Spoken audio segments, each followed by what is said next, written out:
بے شک قیامت کا زلزلہ بہت ہیبتناک ہے۔ اس دن تم دیکھو گے کہ ایک ماں اپنے بچے کو دودھ پلانا بھول جائے، وہ عورتیں جن کے پیٹوں میں حمل ہیں وہ قیامت کی ہولناکی سے اپنے حمل گرا دیں۔ لوگ تم دیکھو گے کہ نشے کی حالت میں نظر آ رہے ہوں گے، مگر وہ کوئی شراب کا نشہ نہیں ہوگا، وہ خدا کے عذاب کی ہیبت ان کے دلوں پر ایسی طاری ہوگی کہ وہ اپنی آنکھیں نیچے دے رہے ہوں گے اور جھکے جا رہے ہوں گے، کھڑے ہونے کی ہمت اور طاقت ان کے اندر نہیں ہوگی۔ اور یہ اللہ تبارک و تعالیٰ کا ان کے اوپر سخت عذاب ہے۔ قیامت کا دن کہ جس دن حضرت اسرافیل علیہ السلام اللہ کے حکم سے سور پھونکیں گے۔ سور ایک سینگ کی شکل میں کہ جس میں پھونک ماری جائے تو اس سے آواز پیدا ہوتی ہے، جسے شنکھ بھی کہتے ہیں۔ وہ معمولی ان چھوٹے شنکھوں کی طرح نہیں ہے۔ اللہ کے فرشتے بھی بڑی عظمت و شان والے ہیں، ان کے اصلی جسم کا ہم اور آپ اندازہ بھی نہیں لگا سکتے۔ ایک مرتبہ حضور نبی اکرم صلی اللہ علیہ وسلم نے حضرت جبریل علیہ السلام سے فرمایا کہ ذرا تم کسی دن ہمیں اپنی اصلی شکل دکھاؤ۔ تو جب انہوں نے اپنی اصلی شکل دکھائی تو ان کا سر کا حصہ تو مغرب میں تھا اور پیچھے کا حصہ مشرق میں تھا، اور 70,000 بازو تھے ان کے، ایک جانب کے بازو اتر کی طرف تھے اور ایک جانب کے بازو دکھن کی طرف تھے، اور پورے آسمان کو اپنے جسم سے انہوں نے گھیر لیا۔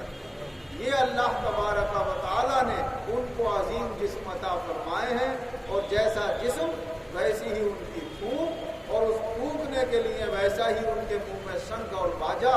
کہ جو اس کی ہیبت سے آسمان لرز اٹھیں گے، زمین لرز اٹھے گی، کائنات کی ہر شے کب کپا جائے گی اور ٹوٹ کر بکھر جائے گی۔ وہ ایسی طاقت والا سور ہوگا۔ حضور نبی اکرم صلی اللہ علیہ وسلم ارشاد فرماتے ہیں کہ وہ سور اللہ نے بنا دیا ہے، اسرافیل علیہ السلام کے ہاتھوں میں دے دیا ہے، اور وہ اپنے منہ میں لیے ہوئے اللہ کے حکم کا انتظار کر رہے ہیں کہ ادھر اللہ کا حکم آئے اور ادھر میں اس کے اندر پھونک ماروں، اور اس کی کیا ہیبت ناک آواز ہوگی۔ وہ اس آیت سے اندازہ ہوتا ہے کہ اس کی آواز سن کر عورتیں اپنے بچوں کو دودھ پلانا بھول جائیں گی، ان کے حمل گر پڑیں گے، زمین ٹکڑے ٹکڑے ہو جائے گی، پہاڑ روئی کے گالوں کی طرح اڑتے پھریں گے۔ وہ ایسا ہیبتناک منظر ہے کہ اللہ وہ منظر نہ ہمیں دکھائے اور نہ آپ کو دکھائے، اور اللہ نے یہ وعدہ بھی کیا ہے کہ جو ایمان والے ہیں میں ان کو یہ منظر نہیں دکھاؤں گا۔ حضرت انس رضی اللہ عنہ سے روایت ہے کہ حضور صلی اللہ علیہ وسلم نے ارشاد فرمایا کہ جب تک بھی اس زمین پر اللہ اللہ کہنے والے موجود رہیں گے قیامت نہیں آئے گی، اور فرمایا جو بھی اللہ اللہ کہتا ہوگا اللہ اسے قیامت کا منظر نہیں دکھائے گا، اور اس کا طریقہ حضور صلی اللہ علیہ وسلم نے فرمایا یہ ہوگا کہ جب قیامت قریب ہوگی اور وہ منظر ظہور میں آنے والا ہوگا تو اس سے پہلے ہی اللہ تبارک و تعالیٰ ایک پاکیزہ ہوا بھیجے گا اور اسے یہ حکم دے گا کہ ہر مومن کی بغل سے گزرتی جا اور اس کی روح کو قبض کرتی چلی جا۔ فرمایا ہر مومن کی روح کو اس قیامت کے منظر سے پہلے ہی قبض کر لیا جائے گا۔ فرمایا اگر کوئی پہاڑ کی کھو میں بھی مومن کام کر رہا ہوگا یا رہ رہا ہوگا یا چھپا ہوا ہوگا تو وہ ہوا وہاں پر بھی پہنچ جائے گی اور وہاں پر اس کی روح قبض کر لے گی۔ موت تو سب کو آنا ہے، لیکن اللہ کا یہ کرم ہوگا کہ اتنا ہیبتناک منظر اللہ نہیں دکھائے گا، اور اس منظر کے دکھانے سے پہلے پہلے ایمان والے بندوں کو اپنے قریب بلا لے گا۔ فرمایا حضور صلی اللہ علیہ وسلم نے کہ قیامت کی نشانیوں میں سے ایک نشانی یہ بھی ہوگی کہ یمن کے اندر جو قبیلہ دوس ہے اس کی عورتیں اپنے بتوں کے سامنے جب تک ناچیں گی نہیں، اپنے سرین نہیں تھر تھر آئیں گی، فرمایا اس سے پہلے قیامت نہیں آئے گی۔ اور ایک حدیث پاک میں حضور صلی اللہ علیہ وسلم نے فرمایا کہ قیامت جب آئے گی کہ جب لوگ پھر سے لات و عزا اور بتوں کی پوجا کرنے لگے، صحابہ عرض کرنے لگے یا رسول اللہ تعالیٰ نے تو یہ فرمایا کہ یہ جب اپنے رسول کو میں سب پر غلبہ عطا فرما دوں گا تو دین مکمل ہو جائے گا۔ فرمایا دین مکمل ہو کر رہے گا، مگر جب تک اللہ چاہے گا مکمل رہے گا، اور اس کے بعد پھر لوگوں کے اندر خرابیاں آنے لگیں گی، اور آہستہ آہستہ پھر کفر و شرک کی طرف اور اپنے آباء و اجداد کے پرانے دین کی طرف جو وہ بتوں کی پوجا کیا کرتے تھے اس طرف وہ لوٹنے لگیں گے اور واپس ہونے لگیں گے۔ اور اس کے آثار اور مناظر اور اس کی خبریں آپ موبائلوں کے ذریعے سے سنی رہے کہ کتنی ہماری مائیں اور بہنیں اللہ ان کو کی حفاظت فرمائے غیر مسلموں کی طرف مائل ہو جاتی ہیں، نفسانی شوق کی وجہ سے یا اپنے دنیا کے کسی مفاد کی وجہ سے اپنا مذہب بھی تبدیل کر دیتی ہیں، دوسروں کے مذہب کے مطابق شادیاں بھی کر لیتی ہیں اور اپنا دین چھوڑ لیتی ہیں۔ کتنے ہمارے مسلمان بھائی اپنے دنیاوی مفادات کی خاطر، دنیا کے تھوڑے سے کسی معمولی عہدے کی خاطر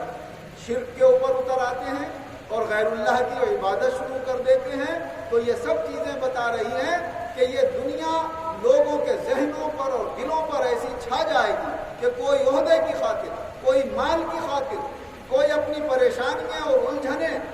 اپنے اوپر نہ لانے کی وجہ سے اور الجھنوں سے بچانے کی وجہ سے غیروں کی خوشنودی حاصل کرنے کے لیے وہ کچھ نہ کچھ اس طرف آتے چلے جائیں گے، اور جیسے جیسے قیامت قریب آئے گی لوگوں میں اللہ کی محبت کم ہو جائے گی، اللہ کے رسول کی اور اللہ کے دین کی محبت کم ہو جائے گی، پھر وہ یہ سوچیں گے کہ ہمارے دنیا کے کام کیسے چلیں گے، ویسے ہمیں راستہ اختیار کرنا ہے، مرنے کے بعد جو ہوگا دیکھا جائے گا۔ اور یہ بہت سارے لوگوں کی زبان سے آج بھی نکل جاتا ہے، شریعت کے مطابق بھی متعلق بھی باتیں الٹی سیدھی کہہ دیتے ہیں، مرنے کے بعد کیا ہوگا اس کے متعلق بھی غلط سلط باتیں کہہ دیتے ہیں۔ تو یہ وقت قرب قیامت کے آثار ظاہر ہو رہے ہیں اور ہمیں اپنے ایمان کو بچانے کی بڑی کوشش کرنا ہے۔ ہمارا ایمان آخرت کی ہمیشہ کی کامیابی دلانے والا ہے، اور اگر خدا نخواستہ ایمان خراب ہو گیا تو یہ دنیا کے وقتی فائدے کوئی حیثیت نہیں رکھتے۔ یہ دنیا بھی فنا ہونے والی ہے،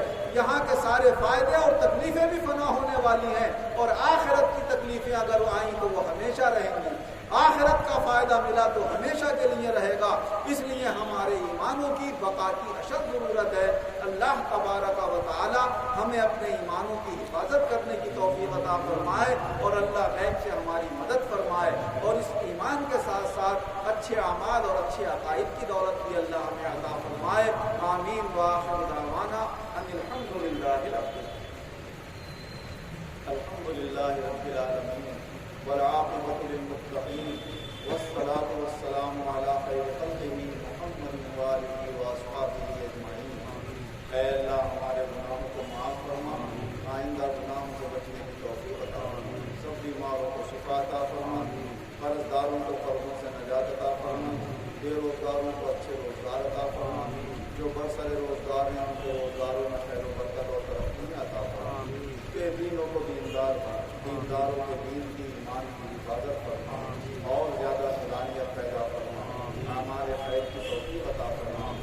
اللہ اپنے در کا محتاج بنا، کسی کا محتاج نہ بنا، اپنے دربار سے ہم سب کی جائز ضرورتیں پوری فرما، سب کی الجھنیں پریشانی دور فرما، دنیا اور آخرت دونوں جہان میں ایمان و عزت کے ساتھ شاندار کامیابی عطا فرما۔ آمین بجاہ